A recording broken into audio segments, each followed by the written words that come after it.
అందరికీ హాయ్ అండి, welcome to amount రిచ్లు. First time gel extensions nail extensions పెట్టుకున్నాను అనమాట.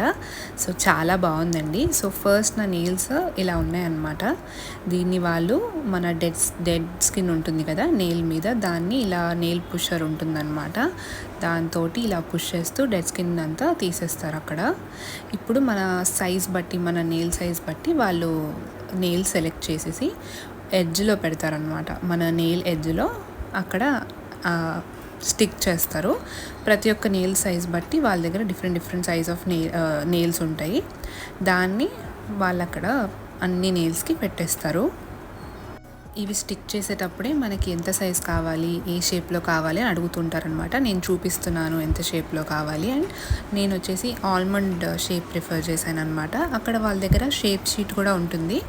దాన్ని చూసి కూడా మనం సెలెక్ట్ చేసుకోవచ్చు మనకి ఏ షేప్లో కావాలి అనుకుంటున్నామని చెప్పేసి. ఇది వచ్చేసి మనం నెయిల్స్ ఎలా షేప్లో కావాలో సెలెక్ట్ చేసుకోవచ్చు. సో అన్ని నెయిల్స్ని పెట్టిన తర్వాతకి మనకి మన డిజైర్డ్ లెంత్లో కట్ చేస్తారనమాట. సో వన్ హ్యాండ్కి అన్నీ పెట్టేశారు. నెక్స్ట్ హ్యాండ్కి కూడా ఏదైనా నెయిల్స్ ఉంటే కట్ చేసేసి పెట్టేస్తారనమాట. నేను వెళ్ళింది Kothapet branch the hue nail బార్కి వెళ్ళాను. చాలా బాగుందండి, బాగా చేశారు వాళ్ళు. సో ఇప్పుడు మనకి నేను షేప్ చెప్పాను కదండి, ఆ షేప్ అంత సైజులో వాళ్ళు కట్ చేస్తున్నారు. ఆయన ఇలా చూడండి, ఇక్కడ కట్టర్ యూస్ చేస్తున్నాడు. అన్నీ ఒక సైజ్ సిమిలర్గా ఉండాలని చెప్పేసి కూడా పక్కన పెట్టుకొని ఇలా చూసుకొని కట్ చేస్తారనమాట వాళ్ళు. సో 2 హ్యాండ్స్ యొక్క నెయిల్స్ ఈక్వల్గా కట్ చేసిన తర్వాతకి సో మనకు పెట్టిన నెయిల్ ఉంది కదా, దాన్ని మన ఒరిజినల్ నెయిల్ని సమానంగా బఫ్ చేస్తారనమాట, ఈక్వల్ చేయడం కోసం. సో మనకి ఆ టైంలో ఇవన్నీ చేసే ప్రాసెస్లో మనకి నెయిల్ కలర్ సెలెక్ట్ చేసుకోమని, డిజైన్ సెలెక్ట్ చేసుకోమని ఇస్తారనమాట. వాళ్ళ దగ్గర ఉన్న వాటిలో నుంచి కూడా సెలెక్ట్ చేసుకోవచ్చు. నేను వచ్చేసి పింట్రెస్ట్లో ఆల్రెడీ ఒక ఇమేజ్ తీసుకొని వెళ్ళాను. బట్ కలర్ ఆప్షన్స్ వాళ్ళ దగ్గర ఉన్న వాటిలో సెలెక్ట్ చేసుకొని డిసైడ్ అయ్యాను అనమాట. సో వాళ్ళు ఇలా బఫ్ చేస్తూ ఆల్మండ్ షేప్కి చేశారు. ఇప్పుడు తను బ్రష్తో తీసుకుంటున్నాడు కదండి, అదే జెల్ నెయిల్ పాలిష్ అనమాట. సో జనరల్గా మనకి నెయిల్ ఎక్స్టెన్షన్లో 2 ఉంటాయి. ఒకటి జెల్ ఉంటుంది, అక్రిలిక్ ఉంటుంది. బట్ డైలీ యూసేజ్కి మోస్ట్లీ వాళ్ళు ప్రిఫర్ చేసేది కూడా జెల్ నెయిల్ ఎక్స్టెన్షన్స్ ప్రిఫర్ చేస్తారు. నేను కూడా అదే తీసుకున్నాను అనమాట. సో వాళ్ళు ఇలా జెల్ని అప్లై చేస్తారు. రెండింటిని సమానంగా చేయడం కోసం అలా చేస్తారనమాట. సో తను నాకు జెల్ అప్లై చేశారు కదా, దీన్ని యూవీ లైట్ కింద పెట్టి క్యూర్ చేస్తాం. దీన్ని క్యూరింగ్ ప్రాసెస్ అంటారు అనమాట.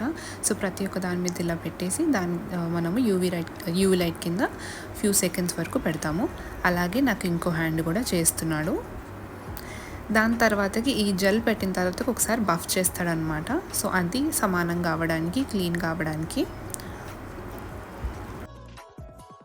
ఇక్కడ నేను ఏ కలర్ సెలెక్ట్ చేసుకున్నానో చూపించబోతున్నాను. సో ఈ పింక్ తీసుకున్నాను, ఒక ఫింగర్కి వచ్చేసి ఆ షిమ్మరీ కలర్ తీసుకున్నాను, అండ్ ఒక్కదానికి నెయిల్ ఆర్ట్ తీసుకున్నాను అనమాట.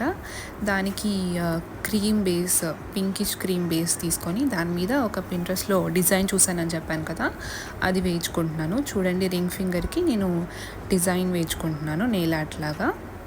సో దానికి ప్రతి ఒక్క కలర్ నేను ఏదైతే సెలెక్ట్ చేసుకున్నానో సింగిల్ లేయర్ కోటింగ్తో వేస్తున్నాను ఫస్ట్.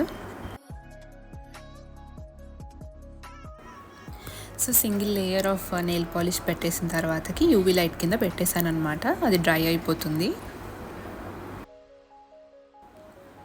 సో డబల్ కోటింగ్ కూడా అయిపోతుంది అనమాట. డబల్ కోటింగ్ అయిపోయిన తర్వాతకి వన్స్ డ్రైయింగ్ ప్రాసెస్ అయిపోయిన తర్వాతకి నాకు నెయిల్ ఆర్ట్ స్టార్ట్ చేశాడు. నేను రింగ్ ఫింగర్కి నెయిల్ ఆర్ట్ సెలెక్ట్ చేసుకున్నాను. నేను ఫోటో చూపించాను, అది వేయడానికి వేస్తున్నాడు అనమాట. సో మీరు ఏదైనా డిజైన్ చూపించవచ్చు. బేస్డ్ ఆన్ ద డిజైన్ వాళ్ళు పర్ నెయిల్ కాస్ట్ పెరుగుతుందన్నమాట. బేసిక్ ప్రైస్ వచ్చేసి నాకు మినిమం ప్రైస్ వాళ్ళ దగ్గర స్టార్ట్ వచ్చేసి ఓన్లీ విత్ జెల్ ఎక్స్టెన్షన్ తర్వాతకి నెయిల్ పాలిష్ పెడితే 2100 అని చెప్పారు.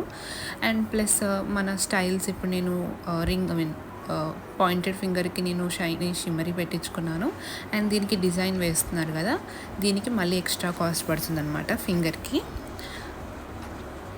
సో ఇలా ఓవరాల్ లుక్ అయిపోయిన తర్వాతకి నేను లాస్ట్కి డ్రైయింగ్ ప్రాసెస్, దీన్ని పెట్టేశాను అనమాట. ఇక్కడ వాళ్ళ యొక్క మెనూ కార్డ్ లాగా ఉంది, దాన్ని యాడ్ చేశాను నేను. చూడండి, సో ఇది వచ్చేసి నా ఫైనల్ లుక్ అండి. ఎలా ఉందో చెప్పండి. నాకు మాత్రం చాలా బాగా నచ్చిందనమాట. నా బర్త్డే కోసం నేను చేయించుకున్నాను ఫస్ట్ టైం. సో నాకు చాలా ఇష్టం అని చెప్పేసి వేయించుకున్నాను. చాలా బాగుందండి. సో ఇది వచ్చేసి నాకు కాస్ట్ 2800 పడింది. మొత్తం ప్రాసెస్ చేయడానికి 2 hours తీసుకున్నారు. ఇది వచ్చేసి 3 weeks నుంచి 1 month వరకు ఉంటుందండి. ఈ వీడియో కనుక నచ్చినట్టయితే like, share and subscribe to our channel. Thank you.